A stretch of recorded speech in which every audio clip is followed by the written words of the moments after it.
బాలామృతంతో పిల్లలకు నచ్చే విధంగా ఇలా అప్పలు చేసి పెట్టండి. చాలా టేస్టీగా ఉంటాయి. ఒక్కసారి ట్రై చేసి చూడండి. ఈ అప్పలు చేయాలంటే బాలామృతం, గోధుమ పిండి ఉంటే చాలండి. చాలా ఈజీగా చేసుకోవచ్చు. ఎలా చేయాలో ప్రాసెస్ చూద్దాం. 2 కప్పుల బాలామృతంని తీసుకొని జల్లించి పెట్టుకోండి. జల్లించిన తర్వాత దాంట్లో చక్కెర వేరు చేసి మిక్సీ జార్లో వేసుకోండి. ఎందుకంటే మిక్సీలో వేయకపోతే అప్పలు విడిపోతాయండి. మిక్సీ జార్లో వేసిన చక్కెర పొడిని ఇప్పుడు బాలామృతంలో అయితే కలుపుకోండి. మెత్తగా గ్రైండ్ చేసుకుంటే అప్పలు విడిపోకుండా ఉంటాయి. బాగా మిక్స్ చేసిన తర్వాత ఒక గిన్నెలో వాటర్ తీసుకొని వేడి చేసుకోండి. వేడి నీళ్ళు పోస్తే అప్పలు మంచిగా వస్తాయి. ఒక 2 నిమిషాలు నీటిని వేడి చేసుకుంటే చాలండి. ఈ వాటర్ని పిండిలో కొంచెం కొంచెం వేసుకుంటూ కలుపుకోండి.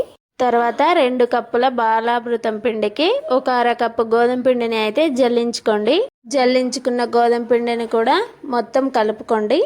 మన ఛానల్ని ఎవరైనా ఫస్ట్ టైం చూస్తున్నట్టయితే ప్లీజ్ సబ్స్క్రైబ్ చేసుకోండి ఇలాంటి వీడియోల కోసం. ఈ వీడియో మీకు నచ్చినట్టయితే ఒక లైక్ ఇచ్చి కామెంట్ చేయండి. పిండి మొత్తాన్ని బాగా కలుపుకొని ఒక కవర్ని తీసుకొని దానికైతే ఆయిల్ అప్లై చేయండి. కలిపి పెట్టిన పిండిని ఉండల్లాగా చేసుకొని మనం ఆయిల్ రాసి పెట్టిన కవర్ మీద పెట్టి అలా చేయితో అప్పల్లాగా చేయండి. నూనె రాసాం కాబట్టి అప్పలు అయితే స్మూత్గానే వస్తాయండి. నూనె అద్దుకోవడం వల్ల మనకు పిండి అతుక్కోకుండా ఉంటుంది.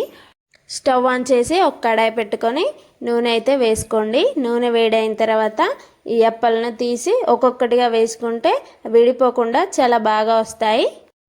2 వేస్తే కొంచెం సరిగా కాలవన్నమాట. అందుకే ఒక్కొక్కటిగా వేసుకోండి. సరిగా అప్పలు అయితే ఎలా పొంగుతున్నాయో ఈజీనండి. దీనిలో వేరే చక్కెర వేయాల్సిన అవసరం లేదు. బాలామృతంలో వచ్చిన చక్కెరే సరిపోతుంది. చాలా తీయగా ఉంటాయండి. ఒక్కసారి ఇలా ట్రై చేసి చూడండి, చాలా బాగుంటాయి. Thanks for watching. Please subscribe చేసుకొని సపోర్ట్